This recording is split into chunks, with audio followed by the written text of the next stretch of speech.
Online पे जो है वो लोग कैसे हैं? अच्छे ही है, ईश्वर की दया से, ईश्वर की कृपा से। तो आज के विषय की शुरुआत करने से पहले प्रभु यीशु हम सभी को एक सवाल पूछ रहा है। प्रभु यीशु भाइयों बहनों, आपको, मुझे, हम सभी को सवाल पूछ रहा है कि आप प्रभु यीशु के साथ दुख भोगने के लिए तैयार है या आपके जीवन में आपको सिर्फ खुशियां ही खुशियां चाहिए, सुख ही सुख चाहिए? तो इस सवाल का, प्रभु के इस सवाल का जवाब हम मन ही मन ईश्वर से पूछते रहेंगे। ये जो हमें मौका दिया है प्रभु ने 40 दिन में, उसमें हम उस सवाल का जवाब पूछते रहेंगे, उस पर मनन चिंतन करते रहेंगे। हम सबसे पहले यीशु के दुख भोग के बारे में देखेंगे। इसके लिए हम वचन पढ़ेंगे लूक 22:42 में, लूक 22:42 में। आप लोग ध्यान से सुनिएगा। पिता, यदि तू ऐसे चाहे तो यह प्याला मुझसे हटा ले, फिर भी मेरी नहीं बल्कि तेरी ही इच्छा पूरी हो। भाइयों और बहनों, प्रभु यीशु ने गेत्सेमनी बाग में पिता से ये प्रार्थना की थी, पिता से ये बात की थी कि ये दुख का प्याला मुझसे हटा ले। मतलब प्रभु यीशु ने मनुष्य के स्वभाव के अनुसार पिता से प्रार्थना की थी। इसके द्वारा प्रभु यीशु हर एक मानव जाति को बताना चाहता है कि मैंने जैसे नम्रता से प्रभु से प्रार्थना की थी, वैसे ही आप लोगों को पूर्ण नम्रता से प्रभु से प्रार्थना करनी है। और आगे यीशु ये भी कहता है कि मेरी इच्छा नहीं बल्कि पिता तेरी इच्छा पूरी हो। हम ज्यादा से ज्यादा जीवन में यही चाहते हैं और यही प्रार्थना भी करते हैं कि हे पिता, हे ईश्वर, मेरी ये इच्छा है, उसे तू पूरी कर। लेकिन हम लोग ये नहीं जानने की कोशिश करते हैं कि पिता की इच्छा, ईश्वर की इच्छा हमारे जीवन में क्या है, वो हम समझने की और सुनने की भी कोशिश नहीं करते हैं। जैसे भाई बहनों, आप लोगों को मालूम है कि प्रभु यीशु 100% मानव था, 100% ईश्वर था। अगर वो चाहता था तो ये दुख का प्याला अपने आप खुद से वो अलग कर सकता था, लेकिन उसने पिता की इच्छा पूरी की, क्योंकि वो पिता से बहुत प्यार करता है, उसके आज्ञा का इसलिए उसने पालन किया। जैसे भाइयों बहनों, प्रभु यीशु ने कोई पाप नहीं किया था, वो पूरा अपराध भी नहीं था, फिर भी उसने ये सब दुख भोग हमारे लिए किया, पूरे मानव जाति के लिए किया, क्योंकि यीशु चाहता था कि संसार का कोई भी मानव जाति पाप में ना रहे, अंधकार में ना भटके। यीशु के लिए सब जन एक ही जैसे है, वो वही चाहता है कि कोई भी पाप ना करे।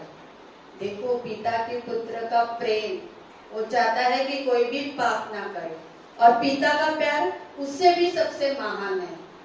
पिता ने सारे संसार से इतना प्यार किया कि अपने एकलौते पुत्र को, अपने बेटे को क्रूस पे बलिदान देके हमारे लिए, हमारे पापों से मुक्ति देने के लिए, और उसको महिमावत किया। ये पिता पुत्र का प्रेम है।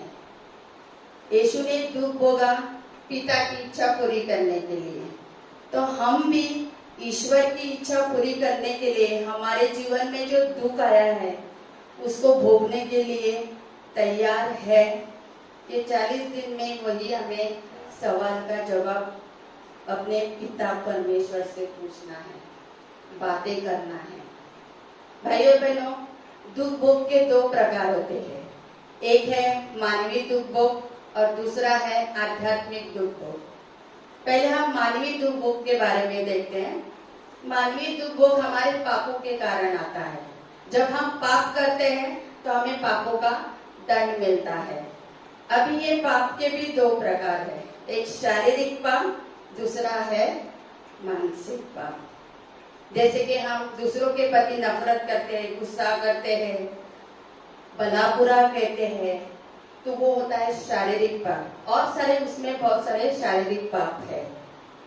और मानसिक पाप, जब हम ज्यादा चिंता करते हैं, टेंशन लेते हैं, अपने आप को कोसते रहते हैं, ये है मानसिक पाप। इस वजह से हम ईश्वर से दूर चले जाते हैं और अंत में हम शारीरिक मानसिक बीमारी का शिकार हो जाते हैं।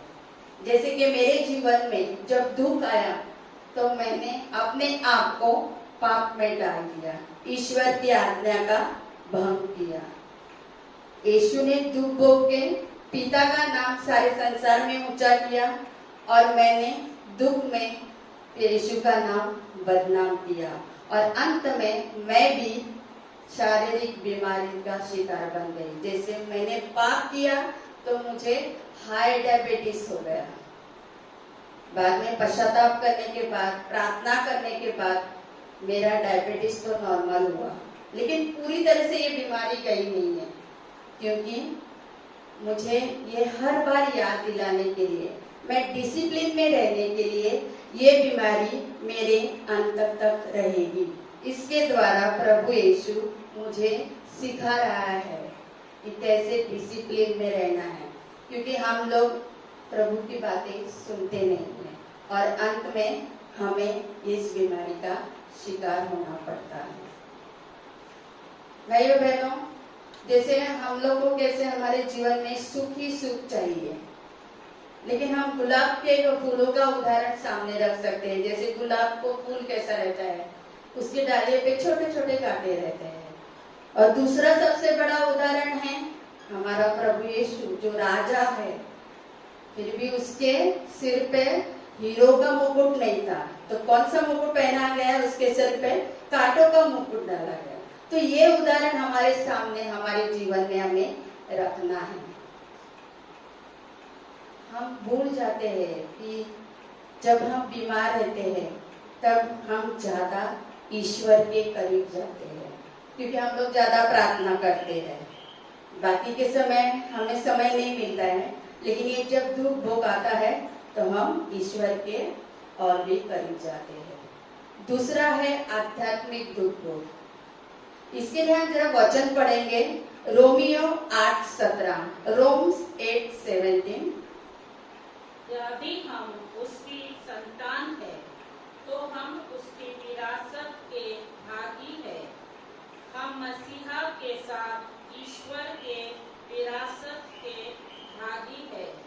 यदि हम उनके साथ दुख भोगते हैं तो हम उसके साथ महिमान्वित होंगे। हम ईश्वर के बेटा बेटी हैं। जब हम ईश्वर के कार्यों में आगे बढ़ते हैं तो हमारे जीवन में भी बहुत सारे रुकावटें, परेशानी आती रहती है। जैसे कि हमारा नाम बदनाम होना, जब हम आगे बढ़ते हैं तो हमें पीछे खींचने की कोशिश की जाती है, हम पर शारीरिक मानसिक अत्याचार होते हैं, लेकिन हमें उनकी बातों पर ध्यान नहीं देना है। हमें प्रार्थना करनी है ऐसे लोगों के लिए जो हम पर अत्याचार करते हैं, हमें सताते हैं, मेंटली टॉर्चर करते हैं। ऐसे लोगों के लिए हमें प्रार्थना करनी है और उनको क्षमा करनी है। जैसे यीशु ने क्रूस पर पिता से यही प्रार्थना की थी, हे पिता उन्हें क्षमा कर कि वे नहीं जानते वे क्या कर रहे हैं। हम भी ऐसी प्रार्थना कर सकते हैं। जब आध्यात्मिक जीवन में हम आगे बढ़ते हैं तो हमारे अंदर घमंड भी आता है, और घमंड, जहाँ पे घमंड रहता है वहां पे पवित्र आत्मा का कोई कार्य नहीं होता है। प्रभु ने जो हमें आध्यात्मिक जीवन में जो दान वरदान दिए हैं, उस दान वरदान को हम अपने जीवन में और दूसरों के जीवन में भी उपयोग कर सकते हैं। अब ये कैसे करेंगे हम दूसरों के जीवन में उसका उपयोग? तो हम वचन के द्वारा उसको देखेंगे। गलतियों के पत्र 6:1 और 2 में हम वचन जरा ध्यान से सुनेंगे। गैलेशियंस 6:1 और 2। भाइयों, यदि यह पता चले कि किसी ने कोई अपराध किया है तो आप लोग जो आध्यात्मिक है उसे नम्रता पूर्वक सुधरे आप स्वयं सावधान रहे, कहीं ऐसा ना हो कि आप भी प्रलोभन में पड़ जाए। ऐसे भारी बोझ ढोने में एक दूसरे की सहायता करें और इस प्रकार मसीहा की विधि पूरी करें।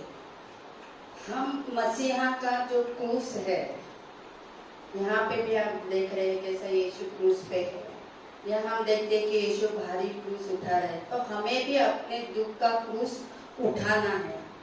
दुख तो सब जगह पे होता है, संसार में भी होता है, परिवार में भी होता है, प्रार्थना सभा में भी होता है, कहीं भी जाओ ऐसी कोई सी भी जगह नहीं है कि जहाँ पे दुख नहीं है। लेकिन वो दुख का सामना कैसे करना है, इस वचन के द्वारा प्रभु यीशु हमें बता रहा है कि आप कैसे सामना करो इस दुख का। क्योंकि क्या होता है, हम दूसरों के लिए प्रार्थना करते हैं, दूसरों का दुख का क्रूस उठाने में उसकी मदद करते हैं, तो ये काम हम अच्छा करते हैं, हमें ऐसा ही करना चाहिए, तभी तो हम यीशु के कृपा पात्र बन सकते हैं। लेकिन जब ये हम आध्यात्मिक जीवन में दूसरों का क्रूस उठाने में मदद करते हैं, तो हमें इस बात का ध्यान रखना है कि हमें प्रार्थना करनी है। जिसके लिए हम उसको मदद कर रहे हैं, उसके लिए हमें पहले प्रार्थना करनी है।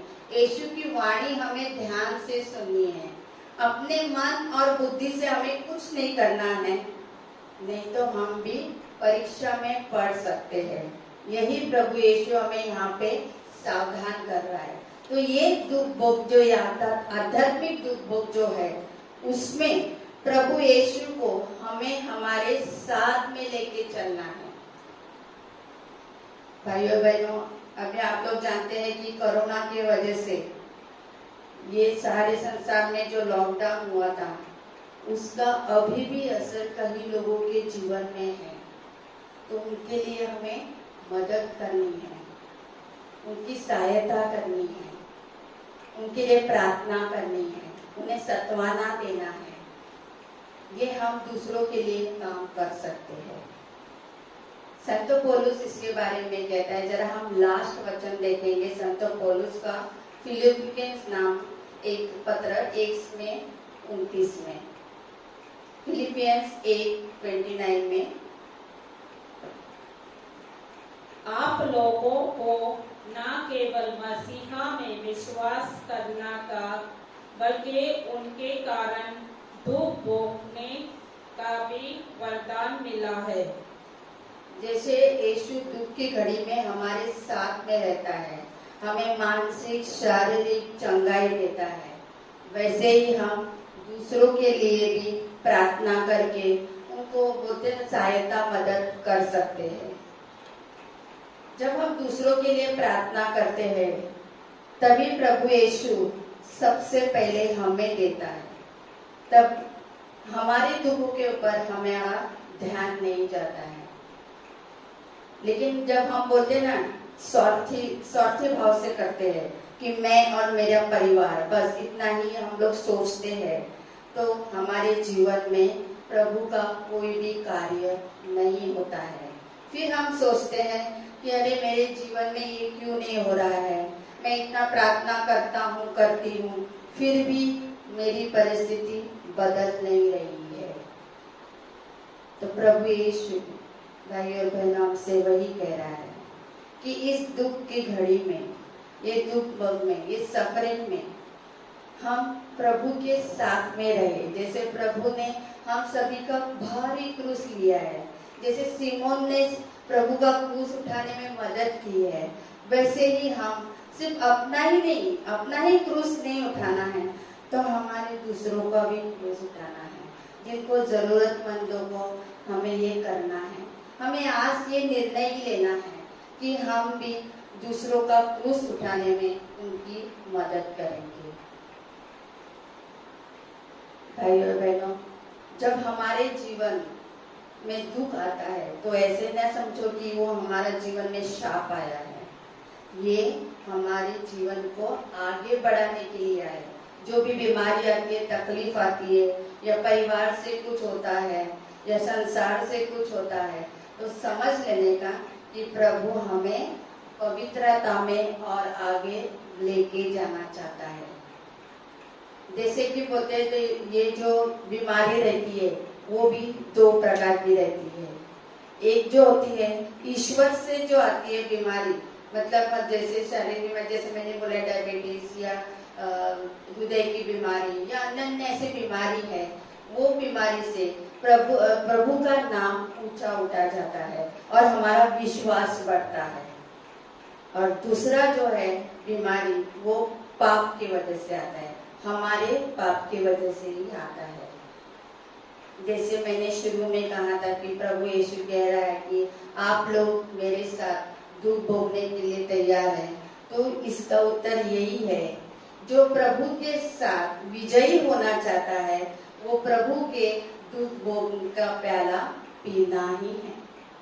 उसे प्रभु के दुख भोग का प्याला पीना ही है, क्योंकि दुख के बाद ही सुख आता है, गुड फ्राइडे के बाद ही ईस्टर आता है। तो भाइयों बहनों, इस दुख भोग में, इस सफरिंग में हमें कोसते रहना नहीं है, रोते रहना नहीं है। तो हमारा जो क्रूस है, हर एक को अन्य अन्य प्रकार का क्रूस दिया है, दुख दिया है, उसे हमें साथ में लेके चलना है। जय यीशु।